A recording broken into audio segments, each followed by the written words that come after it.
अहो आता तरी निवडणूक आयोग तोंड उघडेल काय, लोकांना काही सांगेल काय?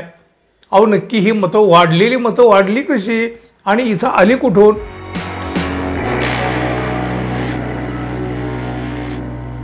मित्र हो नमस्कार.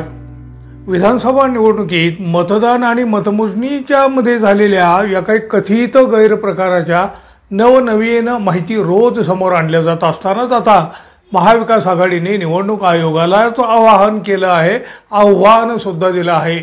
राजीव कुमार जवाब दो. अनेक मतदारसंघामध्ये झालेल्या मतदानात आणि प्रत्यक्ष झालेल्या मतमोजणीमध्ये कुठं कमी कुठे जास्त अशा प्रकारची मतमोजणी झालेली आहे, अशा प्रकारचं मतदान समोर आलेलं आहे. निवडणूक आयोग काहीतरी थातुरमातुर खुलासे करीत आहे. आता मात्र एक मोठी माहिती समोर आलेली आहे, धक्कादायक आहे. शरद पवार पक्षाचे नेते जितेंद्र आव्हाड यांनी पत्रकार परिषद घेऊन खुलासे वाईज माहिती देत अत्यंत गंभीर स्वरूपाचे आरोप निवडणूक आयोगावर केलेले आहेत. निवडणूक आयोग कशाचेही उत्तर देत नाही. आतापर्यंत कितीतरी अशा प्रकारच्या तक्रारी समोर आल्या. आता तरी त्यांनी उत्तर द्यावं अशी मागणी देखील त्यांनी केलेली आहे. अधिक मतं येतात कुठून असा सवाल देखील त्यांनी विचारलेला आहे. 5 लाख मतं वाढली कुठून आणि इथं संशयाला पुरेशी जागा आहे असं आव्हाड यांनी म्हटलं आहे. सध्या सरकार स्थापनेच्या हालचाली सुरू आहेत. मात्र असं असतानाच महाविकास आघाडीच्या नेत्यांच्याकडून मतमोजणीच्या संदर्भात अनेक प्रश्न उपस्थित करण्यात येत आहेत.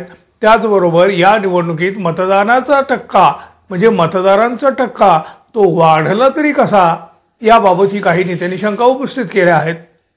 यावर बघा आता काँग्रेसचे प्रदेशाध्यक्ष नाना पटोले यांनीही पत्रकार परिषद घेत बरेच मोठे गंभीर आरोप केलेले आहेत. निवडणूक आयोगाला काही सवाल करीत गंभीर आरोप या नाना पटोले यांनी केले आहेत. मतदानाच्या टक्केवारीत तफावत असल्याचं दिसत असून या विरोधात आम्ही न्यायालयात जाणार आहोत हे तर त्यांनी सांगितलं. पण रात्री उशिरापर्यंत कोणत्या मतदान केंद्रावर मतदान सुरू होतं हे निवडणूक आयोगानं सांगावं. राज्यात किती वाजेपर्यंत मतदान सुरू होतं याचे फुटेज आम्हाला मिळायला हवे. 76 लाख मतदानाची वाढ झाली ती कशी असे अनेक सवाल नाना पटोले यांनी उपस्थित केले आहेत.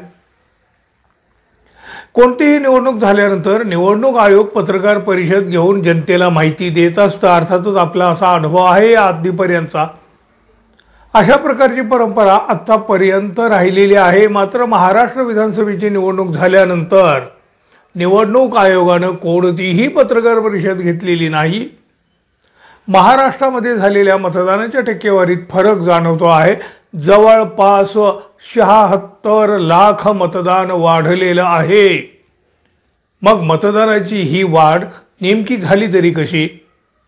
आता आम्हाला जे काही सांगितलं जातं की रात्री 11:30 वाजेपर्यंत मतदान झालं. अहो मग कमीत कमी 2 ते 3 किलोमीटरच्या मतदारांच्या रांगा तर लागलेल्या असतील. मग निवडणुका पारदर्शक घेण्यासाठी निवडणूक आयोग फोटो व्हिडिओ वगैरे काढत असतंच. मग निवडणूक आयोगानं आम्हाला रात्री मतदारांच्या लागलेल्या रांगा त्याचे काहीतरी फुटेज दाखवावेत. रांगा लागल्या होते की नाही, म्हणजे संध्याकाळपर्यंत मतदानाची आकडेवारी 58.22% होत असेल तर मग असं काय झालं की रात्री 11:30 वाजेपर्यंत मतदान झालं असा सवाल नाना पटोले यांनी डायरेक्ट निवडणूक आयोगाला विचारलेला आहे. मतदानाचं प्रमाण कसं वाढलं? मतदान जवळपास 7.5% वाढलेलं आहे. मग याचं उत्तर आम्हाला निवडणूक आयोगानं द्यायला हवं. राज्यात मतदानाचा टक्का जो वाढलेला आहे त्याबाबत गंभीर प्रश्न लोकांकडून देखील उपस्थित केले जात आहेत आणि ते खरंही आहे.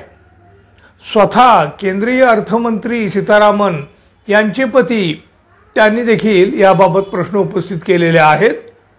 मी जे प्रश्न उपस्थित केले ते त्यांनी देखील उपस्थित केले आहेत. त्यामुळे निवडणूक आयोगाच्या एकंदर पारदर्शकतेबाबत अनेक प्रश्न उपस्थित झालेले आहेत. निवडणूक आयोगाने याचं उत्तर द्यायला पाहिजे.